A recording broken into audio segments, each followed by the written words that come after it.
Lagi-lagi Israel tak ada hati. Zionis ini serang pemakaman Muslim di Yerusalem.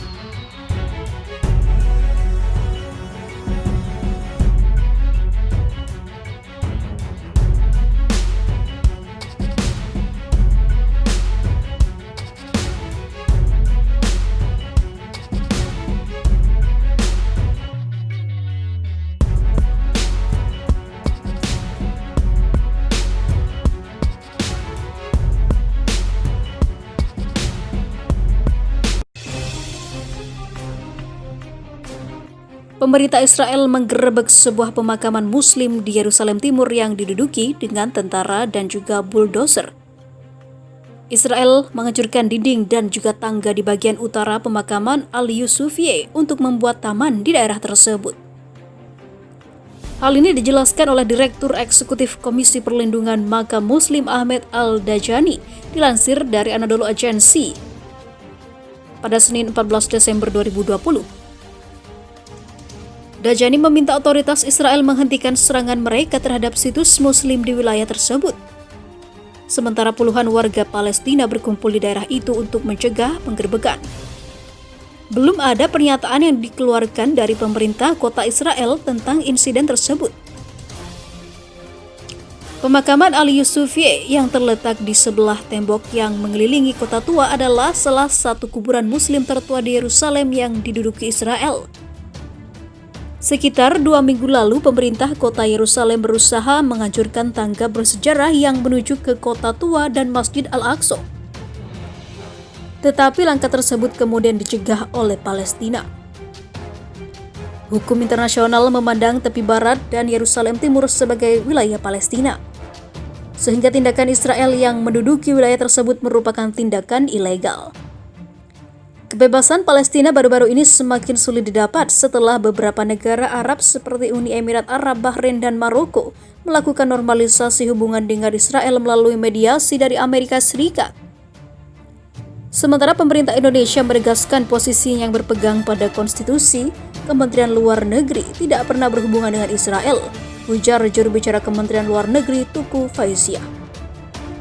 Sementara itu, dalam sebuah wawancara dengan sebuah surat kabar Israel, diplomat Rusia menyebut negara Zionis itu bertanggung jawab atas kerusuhan di Timur Tengah dan juga membela Iran serta sekutunya.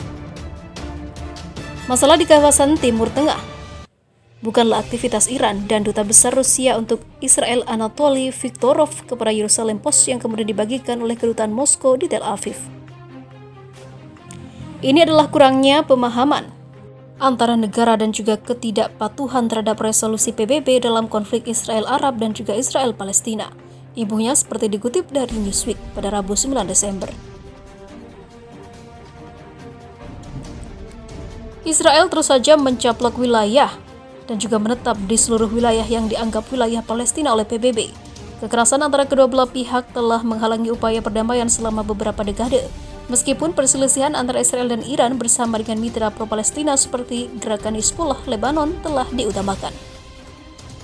Tetapi Viktorov menepis kekhawatiran Israel terhadap rencana Hizbullah seperti infiltrasi dan juga serangan roket. Sebaliknya, ia menunjuk ke operasi reguler Israel terhadap kelompok itu dan aset Iran lainnya yang dicurigai di negara-negara seperti tetangga Suriah. Israel menyerang Hizbullah, Hizbullah tidak menyerang Israel, kata Viktorov. Dengan alasan tidak ada bukti, Hizbullah menciptakan terowongan yang ditemukan Israel di sepanjang perbatasan utara yang diperebutkan dengan Lebanon. Newsweek baru-baru ini berbicara dengan pejabat Israel dan Hizbullah yang mengatakan mereka siap untuk kemungkinan konflik lain di antara mereka karena ketegangan memuncak menanggapi serangan Israel di Suriah. Misi Damaskus untuk PBB menyatakan kepada Newsweek bulan lalu bahwa negara-negara terutama anggota tetap Dewan Keamanan PBB harus melawan agresi semacam itu. Viktorov mengindahkan keseruan itu. Dia mengatakan Israel tidak boleh menyerang wilayah kedaulatan anggota PBB. Dia mengakui bahwa Israel memberi Rusia pemberitahuan sebelumnya sebelum serangan semacam itu karena kondisi ataupun koordinasi adalah tentang keselamatan militer Rusia di Suriah. Tetapi ia menekankan tidak mungkin kami menyetujui serangan Israel di Suriah, tidak pernah di masa lalu dan tidak pernah di masa depan. Dinamika antara Rusia, Iran, dan Israel terbukti kompleks di Suriah. Moskow dan Teheran berkoordinasi erat dalam upaya bersama mereka untuk mendukung Damaskus dalam perang selama hampir 1 dekade melawan pemberontak dan kelompok militan. Tetapi kepentingan mereka tidak selalu sejalan. Namun Rusia sebagian besar menyalahkan kekuatan asing yang bertindak Suriah tanpa dukungan pemerintah yang mengganggu pekerjaan untuk mencapai perdamaian di negara yang dilanda perang itu. Pada hari Jumat, Menteri Luar Negeri Rusia Sergei Lavrov memuji upaya Moskow untuk mematahkan punggung yaitu terorisme di Suriah sejak intervensi militer 2015 di sana dan mengkritik kehadiran Amerika Serikat di negara itu. Tugas untuk menyediakan kondisi kehidupan yang layak bagi jutaan warga Suriah yang telah selamat dari perang yang menghancurkan itu semakin mengemuka.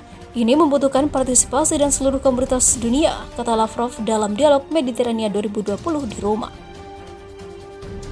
Kami dengan menyesal harus menyatakan bahwa dalam menanggapi perubahan konstruktif dalam penyelesaian politik, Damaskus menerima kehadiran ilegal pasukan Amerika Serikat di wilayahnya yang secara terang-terangan digunakan untuk mendorong separatisme dan juga untuk menghalangi pemulihan persatuan negara cetusnya. Diplomat top Rusia itu berbicara secara khusus menentang sanksi intensif Amerika Serikat yang dijatuhkan terhadap pemerintah Suriah selama pandemi COVID-19 yang telah mendatangkan malapetaka lebih lanjut pada runtuhnya ekonomi Suriah. Barat menunjukkan standar ganda yang menolak bantuan untuk Suriah bahkan ketika masalah kemanusiaan diangkat, ucap Lavrov. Di tengah pandemi, Barat berpegang teguh pada kebijakan ekonomi yang mencekik Suriah, imbuhnya. Meskipun Washington tidak menentang kehadiran Moskow di Suriah, mereka berupaya menarik pasukan yang terkait dengan Teheran, seperti yang telah dikomunikasikan Departemen Luar Negeri Amerika Serikat kepada Newsweek. Sikap oposisi pemerintahan Presiden Donald Trump terhadap jejak Iran di Timur Tengah adalah salah satu alasan yang dikutip untuk kepergian sepihak Gedung Putih 2,5 tahun yang lalu dari kesepakatan nuklir 2015 yang ditandatangani oleh dua negara, bersama dengan China juga, Perancis, Jerman, dan juga Rusia dan Inggris. Kesepakatan itu memberikan keringanan sanksi internasional kepada Iran sebagai imbalan untuk menyetujui secara substansial mengekang program nuklir yang dibantah oleh para pejabat Teheran yang dimaksudkan untuk menghasilkan. Tetapi skeptisme terutama dari Amerika Serikat, Israel, dan juga monarki Muslim seperti Arab Saudi terus menyelimuti niat Iran.